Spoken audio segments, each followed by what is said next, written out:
and welcome to another episode of Content Classroom.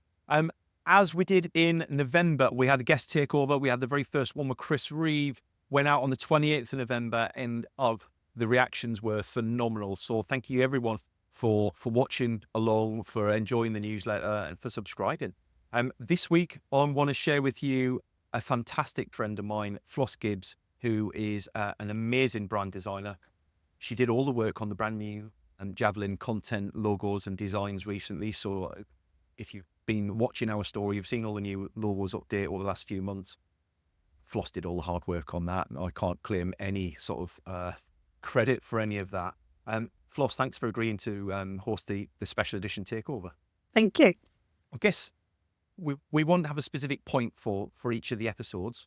And this episode, I was curious. So this is going to be going out. We're recording in early December here, and it's going to be going out in January. So as we kind of, businesses who are watching this will be coming back from Christmas holidays and year ends approaching us. So as we kind of head into that new year, what are the most obvious branding mistakes you see small business owners making, and how can they easily correct those?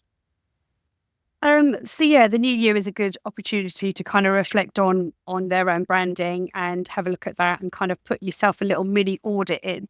One of the I see quite a lot of mistakes with small businesses who run their own branding, and obviously not every business has the luxury of having an in-house design studio, so they need to do their own DIY branding, which is great because you've got loads of software and applications out there like Canva that can help you do this. There's a lot of mistakes I do say that small business owners do with their branding. However, there's sort of like three key areas that I can kind of share with your audience that they can kind of look at for the new year, do a little bit of a brand audit and focus on these three areas. That's looking at logos, fonts, and colors. So one of the first mistakes I see with logos is a lot of the time they've created this beautiful primary main logo and they use it on absolutely everything. However, they haven't got a logo for every occasion. So that's like secondary, third versions of the logo, or some people call it submarks. And that's exactly what we did with your brand, Paul, isn't it? You had the one logo and you're kind of squishing it into everything. So this is the mistake I often see, is that some businesses will be putting their logo into like social media profiles, really small square areas, or in the little favicon, the little bit in the web address and stuff like that, and they haven't got kind of the secondary and third versions of their logos for this. So a really top tip is to go back, have a look at your branding kit. If you have had a designer create it, have a look and see if you actually have got some submarks, because I often find when I speak to a lot of my clients, they've actually got the submarks there and they're not actually using them for the actual different spaces that are for smaller areas and stuff.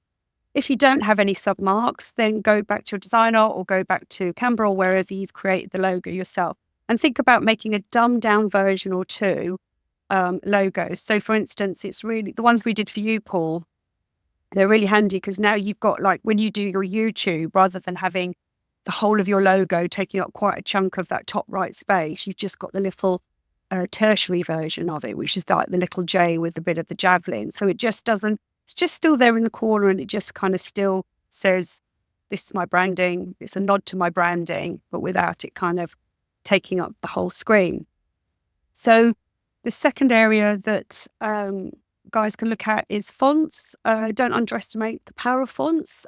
They do get a bit neglected.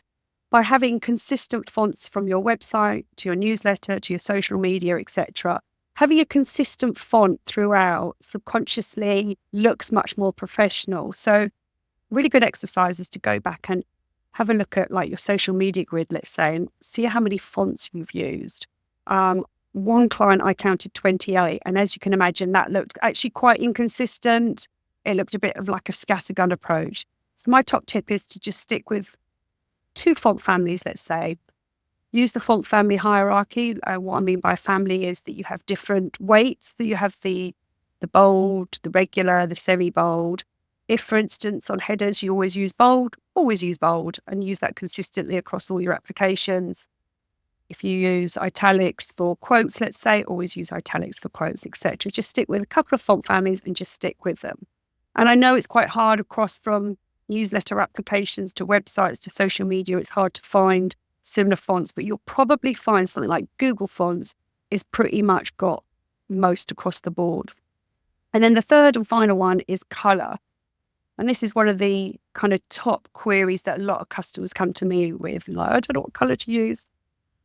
What I do find is a lot of business owners are creating their signature colors, like maybe 1 or 2 signature colors that they use, which is great. And they show up consistently in their social media and their marketing communications, and it's looking consistent.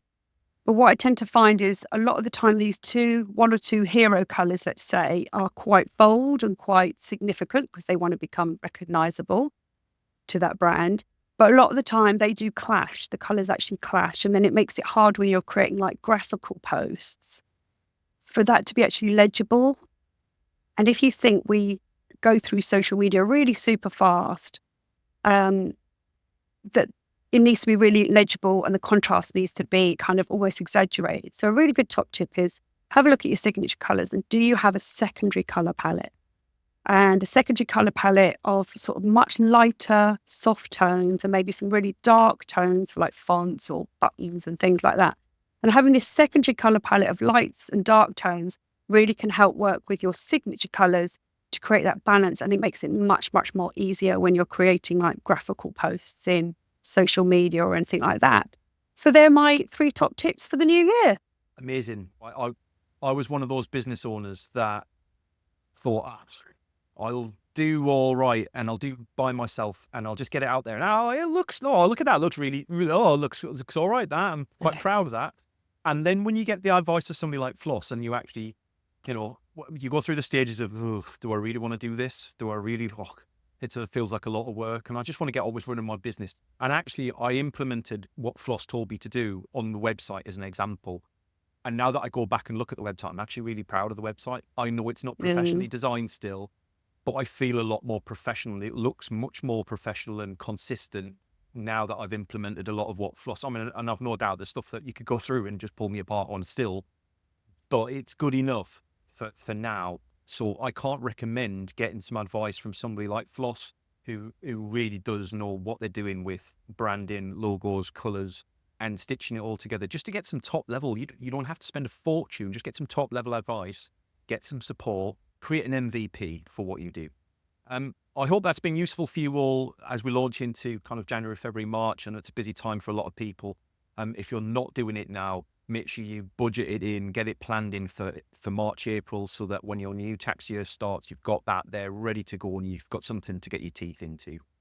And we will see you next week. Floss, thank you very much for being a fantastic guest Takeover edition.